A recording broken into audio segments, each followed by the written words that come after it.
Hello everyone. So, as you can see on my screen, today's topic is how do organisms reproduce. So, basically, this topic have total weightage of 6 marks in boards exams. Okay.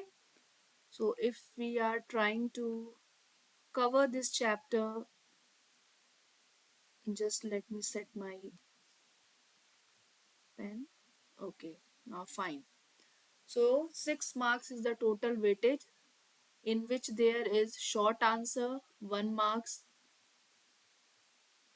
2 marks. Like 1 marks will be very short, it will be like one word answer, then short answer, and then long answer that will be of diagram based, or it can be like types of reproduction and all.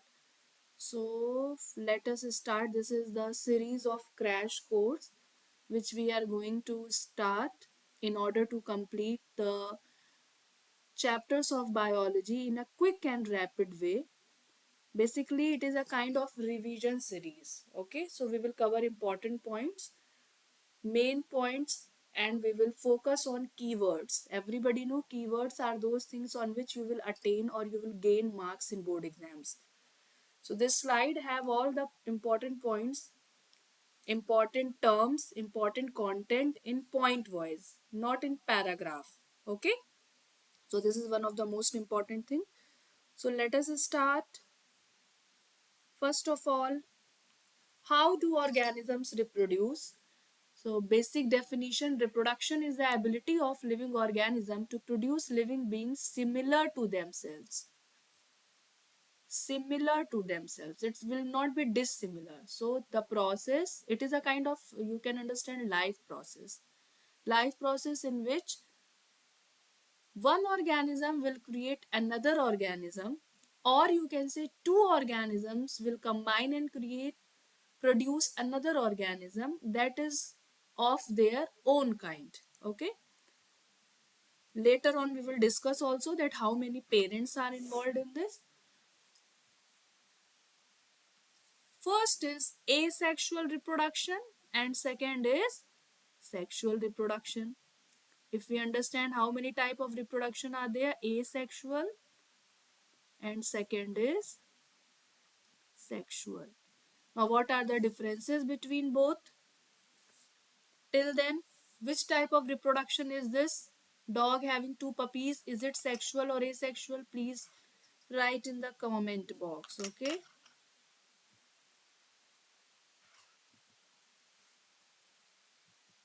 So here reproduction and its kind. First we will complete this slide and then we will go to the back one. Okay. Sexual reproduction may basically two parents are involved. Here I would like to write two parents are involved. One is male and another is female. So two parents are involved. So there is one more important term. It is called biparental. Okay. It is biparental because two parents are involved. And in asexual reproduction, only one parent is involved. There is nothing like male or female, only one parent, and that's why it is called uniparental. Basic difference. Now, sexual reproduction, just because two parents are involved here, children, so there will be one male and one female. So, male will have their own male gamete, that is reproductive cells, and female will have female gamete. Male gamete is called sperm, female gamete is called ova. So, sperm, ova.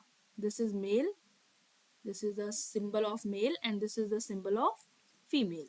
So, male gamete is sperm, female gamete is ova. But if we go in asexual reproduction, only one parent is there. So there is nothing like male female, there is nothing like sperm and ova. So there is nothing like gamete formation. So it does not involve the formation of gametes. This is clear. Next, male and female gametes fuse to form the zygote, which develops into a new individual. So what will happen? In order to make you understand this, I would like to have this whiteboard. Male gamete and female gamete. Male gamete is sperm and female gamete is ova.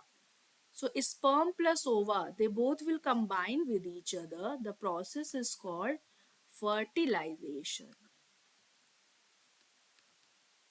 So fusion of male gamete and female gamete, fusion of sperm and ova will make zygote, and this zygote will convert into embryo, and this embryo will make new offspring, or you can say new organism.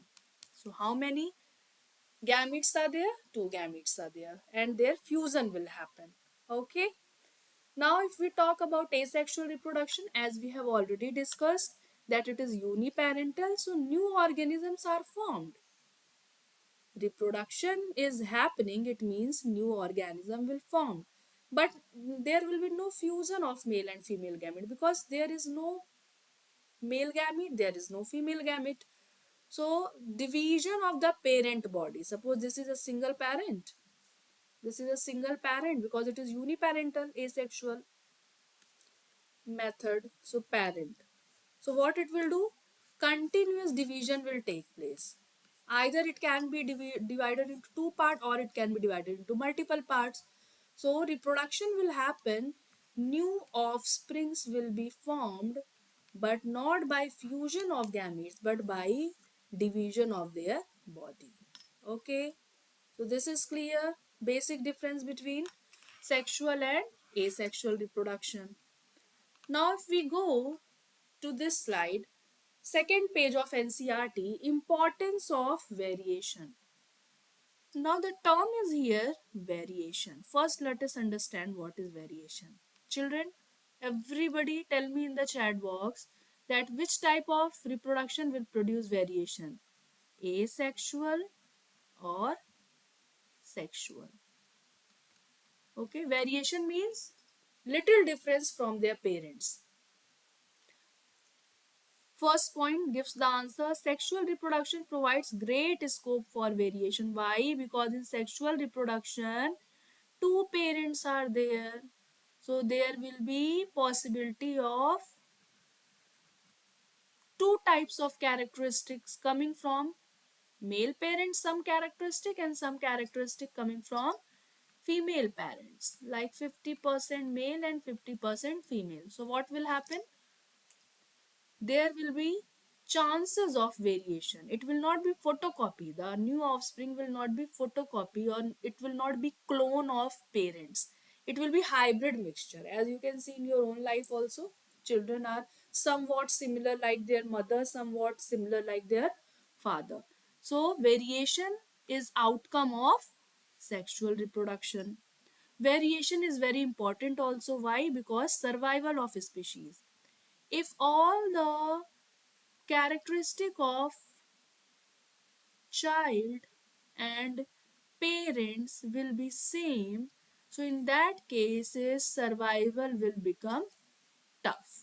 Okay, but if the characteristics are little bit dissimilar, variation is there, so in unfavorable condition there is high possibility that the offspring will survive. Next, variation helps a species to adapt different environmental changes. For example, father is having weak immune system, just imagine. Okay, and mother is having a strong immune system, and the offspring is having moderate immune system. Offspring. Okay, so just because father is having weak immune system, the father is having the problem of common cold frequently. Frequently means very often, quite often. But if the offspring have moderate immune system, IS means immune system, it means the chances of having common cold will increase or decrease. It will decrease. So this confirms our third point, that just because of variation, the new offsprings will adapt so many things. so many environmental condition, and it can survive in a better way. Here on my screen you can see there are so many, not so many, see these are color of eyes, blue eyes and then green, and then size of pupil is also different. Shape of the beak of this bird is also different. Someone is pointed and towards upward. It is like wide. So they all are result of variation. Okay.